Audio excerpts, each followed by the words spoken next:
Watcher, and welcome to another Dominions 5 video series. This time I'm playing as MA Abysia.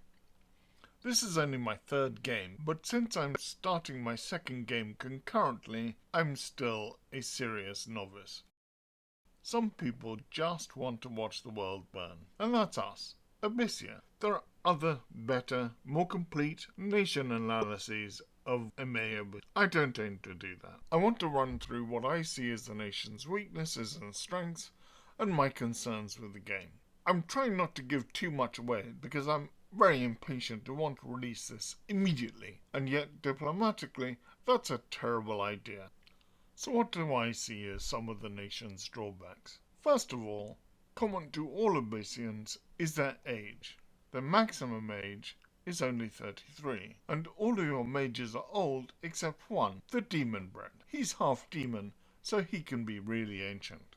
The second drawback is that all of your non-capital only mages are also priests, so you have an increased infrastructure cost to get started with research. That brings me to the third drawback I see. Our initial research is a bit slow. That's something that we can address with the Pretender by having an awake researcher, but we might not go that route. The fourth drawback is that they have no archers. They are very strong in fire, so flaming arrows would be a natural choice. But it turns out that wood catches fire easily, and our fifth drawback is that we have a heat aura. I'm putting it as a drawback because I have to not be stupid when I'm scripting. So what are the nation's advantages? I think these guys are a big advantage. I think if you can buff them properly, they'll just march up the field slow as hell and then smack everything in their path. The second advantage I see is the heat aura again. Abyssians don't have blood like puny humans, they have lava flowing through their veins. The third advantage I see is that we're an assassin nation. Our national scouts are a bit more expensive than your average, but they're also assassins. Without items, they're not great assassins. They're adequate for most indie commanders, but some will absolutely kill them. Once you get to a player commander, you really have to have some sort of items. The fourth advantage is these guys. They're salamanders, animals who breathe fire, with a 20 damage magical burning attack. I said that I'm a novice, and I wasn't lying. I have concerns about the nation and how to play it in multiplayer, very different from playing it in single player. I'm trying not to give too much away to my competitors, so by the time this video releases, I'll have figured some of this stuff out. But here are my concerns about the nation. First, it's a blood nation. So how exactly do I establish a good blood economy? Yes, I've read all the stuff online about what provinces to choose, but actually doing it, I've never really done that without the luxury of the time that single player affords. Second, given that my initial research might be quite weak, it might not, depending on my Pretender choice, how do I survive the transition from expansion into the first war, and preferably the first war? Third is a problem that I see with the nation. Expansion with your very strong troops and your assassins is relatively good. It's quite easy to control a lot of provinces. I think that presents two problems. First, it paints a big target on your back to the other players. It makes it more likely that your neighbors will form a coalition and then destroy you. Fortunately, this game has both Ermor and Asphodel, and they're both pop kill nations. That's one thing that other players hate more. It's pop kill. The second problem I see with having a large number of provinces is that if I can't afford to put up infrastructure because my empire is too large, that's a real problem. My expansion strategy will be fairly straightforward. A combination of using my lava warriors to smack things in the face, and using my assassins to stab the enemy before they can stab me. In turn 2, we'll have a better idea of what our expansion options are. You'll notice that as well as the proclamation announcing my profit, I sent a message. My god is called Wildfire. The day the game started, there was a news item about new fatal wildfires in Oregon.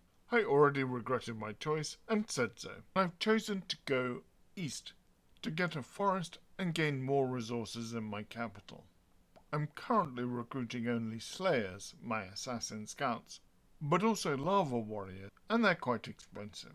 Although I'm sending my prophet outside my dominion, the relatively small number of pretty easy troops means I'm likely to win this battle.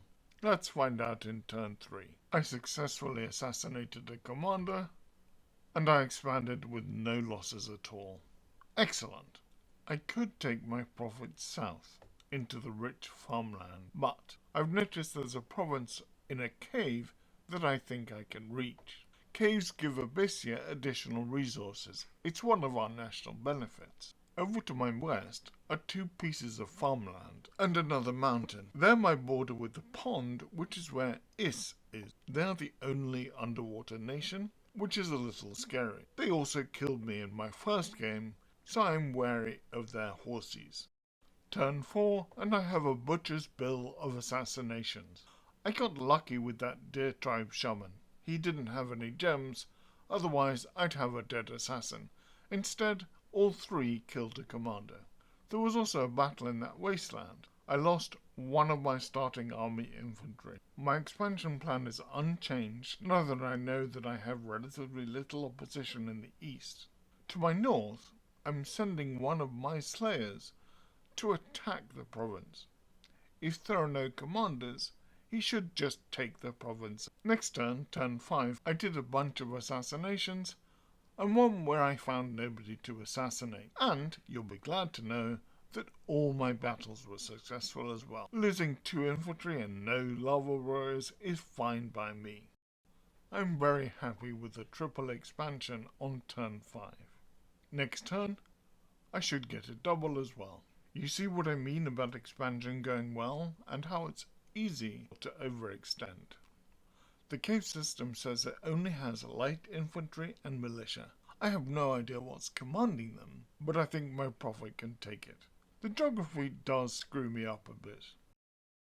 In turn 6, I continued to assassinate people. My second expansion party managed it without any loss of life, and so did my original. My prophet absolutely destroyed them, again without any attrition. The last message is that I bought some mercenaries.